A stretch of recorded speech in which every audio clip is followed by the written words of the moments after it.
Welcome to M&G Investments podcast Dream Machine with me, Alex Matcham, and my colleague Laura Brown. Hello. Each episode, we're going to speak to one of our investment professionals to try to get to know the people behind the portfolios. That's right. We're going to be asking our investment expert to choose from our virtual vending machine their favourite drink, crisps and chocolate bar or sweets, as well as a few other questions to try and get to know them just a little bit better. It's all about snacktive management here. You could say that. And we should say at this point, this is not a promotion for any of the items discussed. There is a whole world of snacks out there. That's right. None of the content of Dream Machine should be considered as financial advice, nor should it be considered nutritional advice. If anyone is unsure, they should speak to a financial advisor or a nutritionist. So with the disclaimers well and truly done, let's begin. This episode, we are joined by Andy Chorlton, who is the CIO of the public fixed income business here at M&G. Having previously worked in a range of roles, both as a portfolio manager and as a head of fixed income. Andy, welcome to Dream Machine. Thank you, I'm excited. We're in the second series. Hopefully you've watched a couple of these before you know what's coming. Well, kind of. I watched a few of them to get into the heads of some of the fund managers to see if I could understand them from a different angle. I'm not sure if it helped. Quite good when it comes to appraisal season. But I mean, I know you said this, so doing this type of thing other places is quite different, I suppose. Yeah, we have we're a asking you to do more innovative approach to this sort of stuff, I would say. So yeah, I feel like I've just asked a really leading question. I've never done. Obviously, you do podcasts, but it's always just markets, and it's never markets, chocolate, crisps. Should we talk a bit about sort of going back to your early career and in kind of how you got into investments in the first place, asset management? Yeah, I was doing a year abroad in Spain, and everyone else was applying for internships. I thought, oh, maybe I should do that because everyone else is doing it. So I applied to 12 and I got rejected by 11 and I got one at Citibank. And then that led to a graduate job. And then sort of that's once you've got your foot in the door, you're in. And was that investing or in a different area? So it was in asset management. The internship was in European equities. And then the grad program was like a rotation. But then my first rotation was fixed income. And then they needed a permanent headcount there. So I got taken off rotation and stuck into fixed income permanently. And then that was the rest of my career. Destiny. Yeah. Did you fall in love with bonds through that? So I wouldn't say I fell in love with bonds. It's hard to fall in love with bonds. Are the most interesting in terms of the things that affect them. But bonds themselves, it's cash, then bonds, before you get to equities and all the stories and the narratives. So bonds themselves are not always the most interesting. It's the things that affect bonds that are interesting. At the end of the day, you're going to get paid your coupon and your principal, but it's every single day the world changes, and it probably is reflected more in the bond market than anywhere else, particularly now if you think of the politics now. I often think about bonds working in like 4 dimensions almost. Do you know what I mean by that? Is that there's so many different factors. Yeah. That you've got different things that influence the levers of credit and duration. And as you say, you can't just look at, a yield curve and make an assumption based on one thing. There's multiple things. Yeah, there's so many different, there's the fundamental, if you take a corporate bond, say, there's the fundamentals of that individual company, its ability to pay principal and coupon. Then there's the factors affecting that industry, or then in certain markets, that part of the market, or even that part of the curve. So you have periods where, say, that in the UK, the long end of the UK was so dominated by pension plan demand that it completely distorted the price. The price didn't really reflect any reality, bar that insatiable appetite for long bonds from pension plans. And then you get other periods where an entire sector, where the whole bond market sells off because of what turns out to be quite a singular sector issue, like, I don't know, the energy sector's having problems, or the European property sector, but it brings weakness elsewhere. So yeah, there's always lots of things to think about. The only thing that's always surprises people is in fixed income we deal in basis points, and in equities they deal in percentage points. So we've got to be really on the detail as well, because any slippage can prove really, really expensive. And do you think that it's a natural cynic's playground, fixed income, because of the sort of the nature of that? Sort of looking for downside, Yeah, I try and buck the trend a little bit by not being too much of a pessimist. But definitely, if your equity people tend to be all about the future and growth, and it's exciting and there's a story to tell, and fixed income people broadly are kind of, well, what's going to go wrong with that story? Why isn't it going to work? Because the downside is so catastrophic. it's such an asymmetric return profile. But hopefully I'm a bit more positive and upbeat than the average fixed income person. You're an optimist, not a pessimist. We might see that in some of your snack selections. Shall we start proceedings with your drink, please, Yes, Andy, can you introduce us to your... So the reason I like Vimto, it reminds me of the North, where I'm from, but also it's a soft drink you can have at all times. It doesn't have any caffeine in it. Now it hasn't got any sugar in it. It almost looks like fruit juice, kind of. And I just think it's really comforting. It's probably the best I love word. Vimto. I think all the things that I've picked, they're comforting. It is a stressful job, and whilst it's probably not healthy to rely on food for comfort, there are other things that would be worse you could rely on. So yeah, I just think it's great. Let's have a taste of it. So, sound effects there. It smells There we go. Cheers. very good. Cheers. Nice. Singles, I quite like still Vimto as well. It's got fruit in it, grape, blackcurrant, raspberry, and loads of other good stuff. And Yeah. a few less good things. Yeah, it's all right. This is the dream machine, so nothing back. We ignore any of the nice, isn't it? negativity. Yeah, would you prefer it in a can or a bottle? And cold. To be honest, I probably. prefer it with ice. Can get it down here now in Co-op. So yeah, I just think there's something about it. It's just And to remind you, you mentioned the North, childhood, right? yeah, childhood. It's just comforting. It's sweet, and it's not got caffeine in it, so you can drink it all night long, as Lionel Richie would say. That's a different podcast. Are you, yeah, definitely. Are you on a daily habit? So they sell 6-packs. So I Yeah. normally try and get one a week.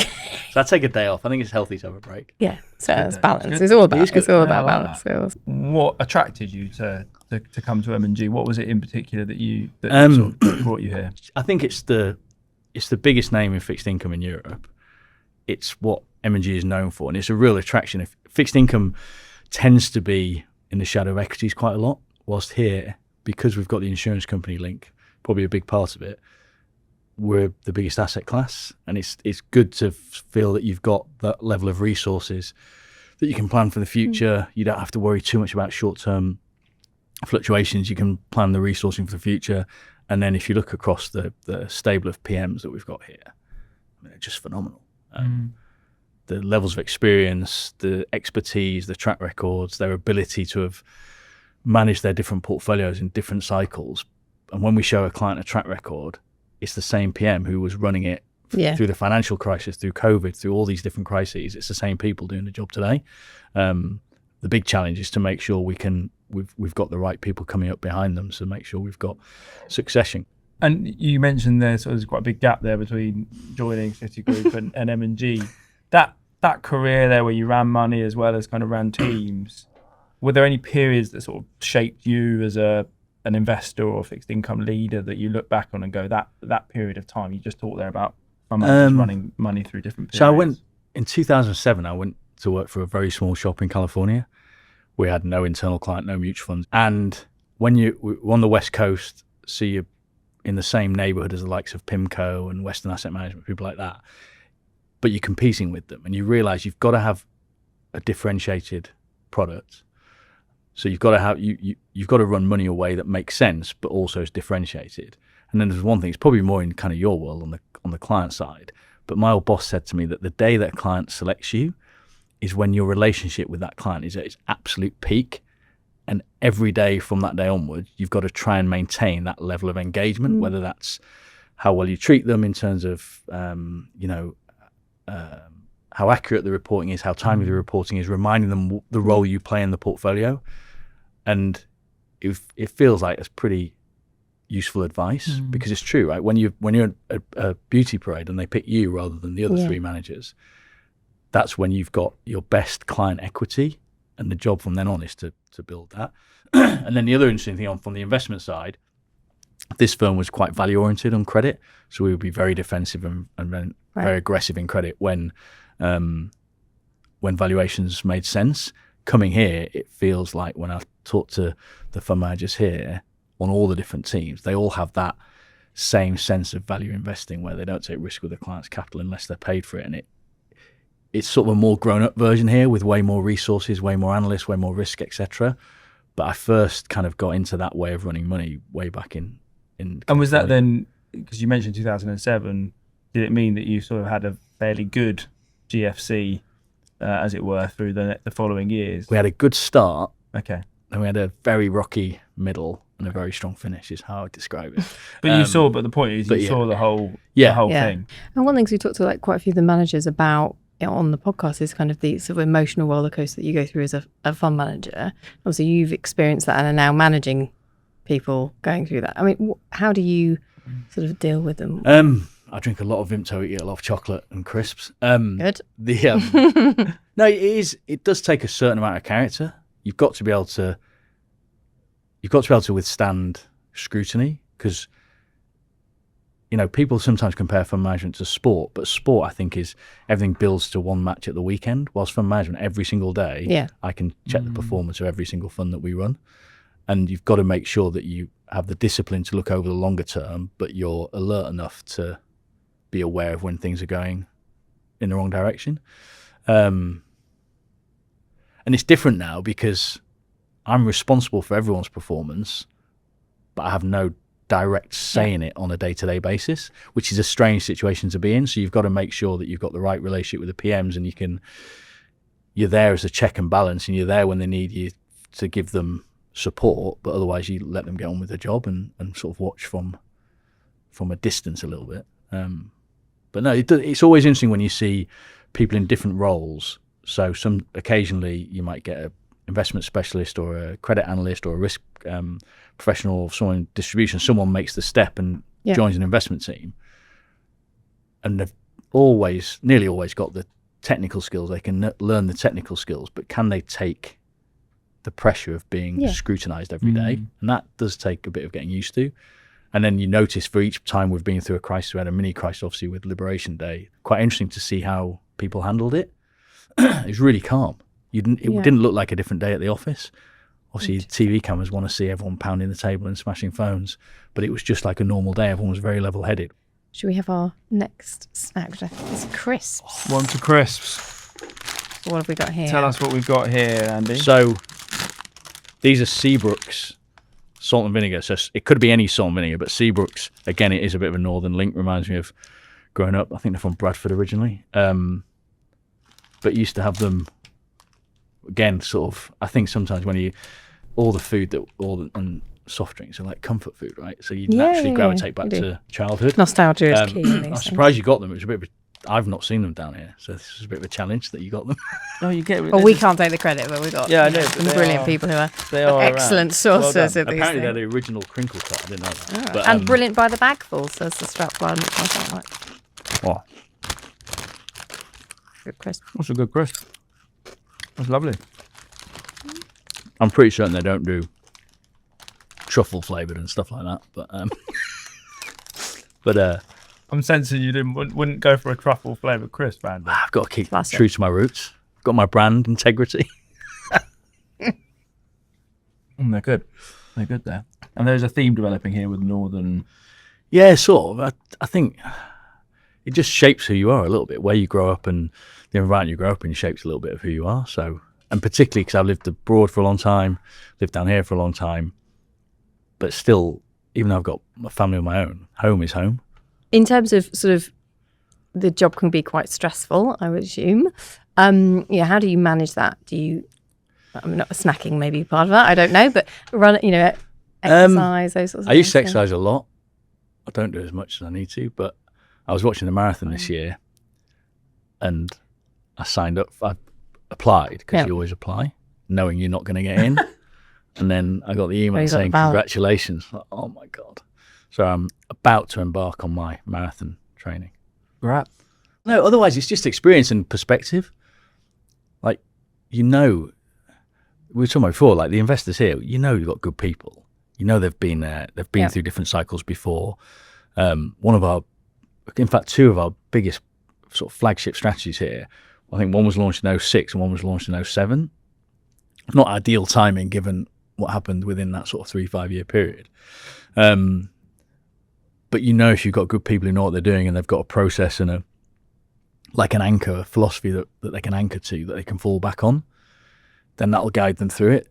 And obviously, our clients are kind of, sort of they're selecting fund managers and, identifying how do you, I mean, that's obviously part of your role too, isn't it? Being able to kind of. Yeah. So I inherited most of these, but I did a lot of due diligence beforehand.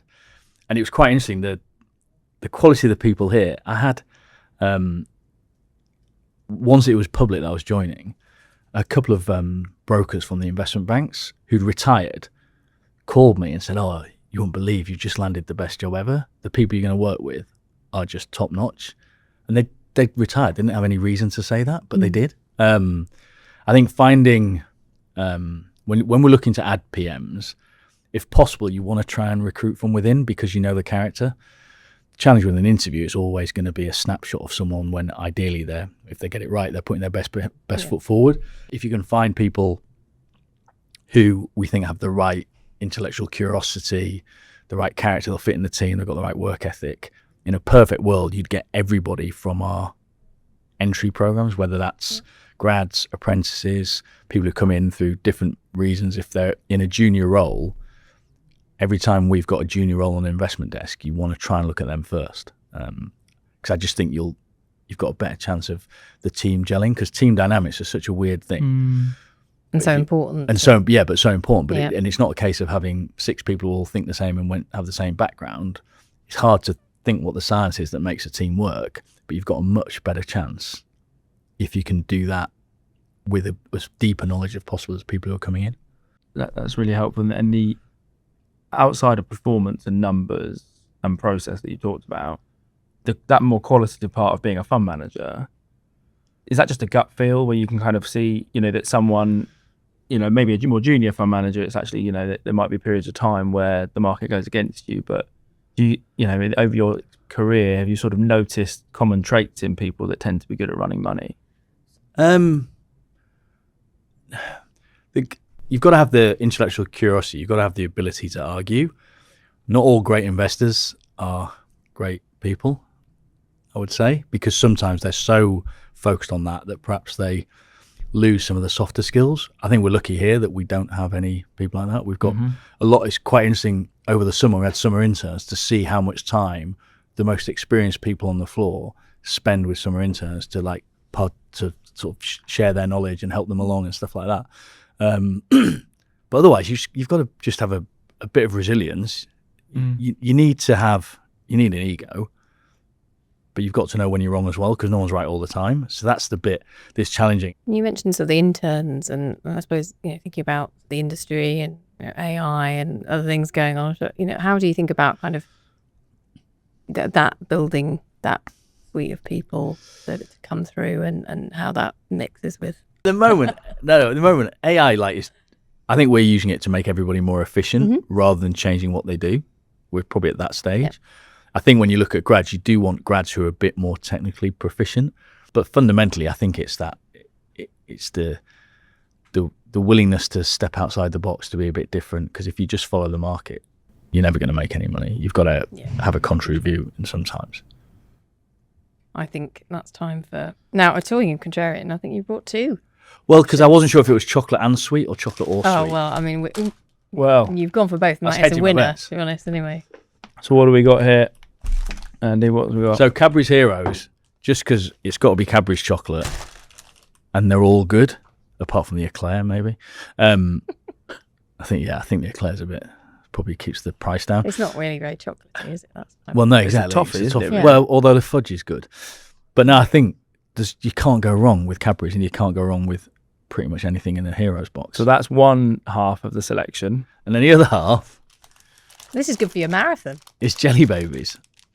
Again, I don't know why. They just think now these like Haribo and all, they're just sort of the original Yeah, sort of jelly sweet. jelly sweet, yeah, compared And to... they started at Like in the bag of Bassett's, these. Yeah, they're fucking North, Sheffield, aren't Northern. they? Yeah. I wasn't even aware of that bit. Yeah. I think they're owned by Cadbury's now. Should we? Do you want to have What do we do? Which have we a wanna hero start? first? What have you got? Have a opened- Whisper. Whisper. I'm gonna go caramel. I feel bad for the people watching that can't have. A crunchy. So what if you had to rank them? What are your top 3? Dairy Milk. The Dairy Milk one. Maybe a dinky decker. Better than a normal double decker. Dinky Oh, really? decker. I think that's controversial. No. Same with a crunchy bit. It's better than a Called crunchy. a dinky decker. Yeah, because it's not the same They're- texture, they're- isn't yeah, it? they're Is better. it? Oh. So I've got my order on now. Dairy milk, dinky decker, whisper twirl, caramel, crunchy bits, twister. Oh no, fudge should go further up. It's too difficult. It's portfolio construction. I was going to say, I need more time. Eclair definitely at the bottom. Okay. And then a jelly baby. I've opened one pack. You've opened one. So like, Similarly, do you have Oh, because I always find this interesting in sweets generally, the best colours of sweets? Red. Always flavours? blackcurrant. You think red and you think blackcurrant. Always. So they're the two lowest down for me. What? It's all about greens and yellow. Oh, I might have to leave. it takes all sorts, and there we are. Really? No. Green? Oh, greens and yellows are the best. There's silence Whoa. from the audience. Greens and yellows. So Andy, so we talked about your role being, global role. I think you've been to how many countries in the last? 8, I think, in 6 weeks. Okay, so but that sort of managing that global platform, how do you think about it? What the challenges? The key bit is to get, I think, the personal relationships. That's within the teams, to make sure that, yes, of course, the team in Chicago, the team in Singapore is going to be somewhat focused on their day job, but to have them integrated into the wider team so that they have an idea. They think it might not work for me, but it will work for the team in London or work for the team in the other location. That'd be great. And I think as much as we can use technology, really you want to try and get people face to face, just build personal relationships. Yeah. Every time we bring anyone to London in particular, they just realise that M&G is so much bigger than they realised. It's such a big brand here, big brand in Europe. The sorts of clients that we speak to. If you're sitting in a smaller office in one of the other countries, you don't necessarily realise how big the firm is. And given I used to work overseas and not in head office for another UK-based manager, I'm always very wary of making sure we include them. And from the trading platform is 24 hours, Yeah. therefore, because of Chicago to Singapore. Exactly. So the trade will go around the world. So to at any speak. one time of the day, people in your team are, making decisions. Yeah. So the traders, if we needed to find liquidity in a name that's perhaps more liquid in the Singapore and the Asia time zone, they can put the order through here, and then the London trading desk will send it through to Chicago first, and then on to Singapore. I think it was all fixed income, and I guess you mentioned earlier about the fact there's so many things that go into bond investing. Does that mean it's like hard to switch off because almost anything could be relevant?